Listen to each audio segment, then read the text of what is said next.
ఈ లోకంలో మన జీవితాన్ని ముగించుకున్న తర్వాత నిత్య జీవంలో ఆయన మనం మహింపరిచేవారుగా ఉండాలండి. ఈ లోకంలో ఉన్నప్పుడు చాలామంది ఆయన స్తుతిస్తారు. ఎందుకో తెలుసా అండి? దేవుడిచ్చిన ఆరోగ్యాన్ని బట్టి ఆయన స్తుతించేవారు ఉంటారు, దేవుడు వారి జీవితంలో చేసిన కార్యాలను బట్టి స్తుతించేవారు ఉంటారు. కానీ దేవుడు అంతిమంగా మన నుంచి ఆశపడేదని తెలుసా అండి? ఈ లోకంలో మన జీవితాన్ని ఎలా అయితే ఆయన ద్వారా ప్రారంభించామో, ఎలా అయితే ఆయన ద్వారా కొనసాగిస్తూ ఉన్నామో, అలానే ఈ లోకంలో మన జీవితాన్ని ముగించాలని ఆయన ఆశపడుతూ ఉన్నారు. చనిపోయిన తర్వాత నిత్య జీవంలో, నిత్య రాజ్యంలో ఆయనను మహింపరచాలని ఆయన ఇష్టపడుతూ ఉన్నారు. అందుకనే ప్రకటన గ్రంథంలో ఒక మాట ఉంటుందండి, సింహాసనాసీనుడైన దేవుని ఎదుట చాలామంది ఆయన్ని స్తుతిస్తూ ఉన్నారు, గణపరుస్తూ ఉన్నారు, ఆయనకు మాత్రమే ప్రభావములు చెల్లిస్తూ ఉన్నారు. వారెవరు అని మనం ఒకవేళ ప్రశ్నిస్తే, ఆయన రక్తంలో కడగబడిన వారు.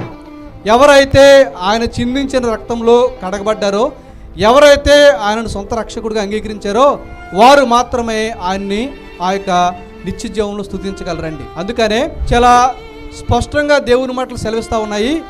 ఈ లోకానికి నేను పరిచయం అవడం ఎంత ప్రాముఖ్యమో, ఈ లోకంలో నేను రక్షణ పొందుకోవడం అనేది ఎంత ప్రాముఖ్యమో, ఈ లోకంలో నా జీవితాన్ని ముగించుకున్న తర్వాత నిత్య జీవంలో ఆయన్ని మహింపరచడం అనేది అంతే ప్రాముఖ్యం.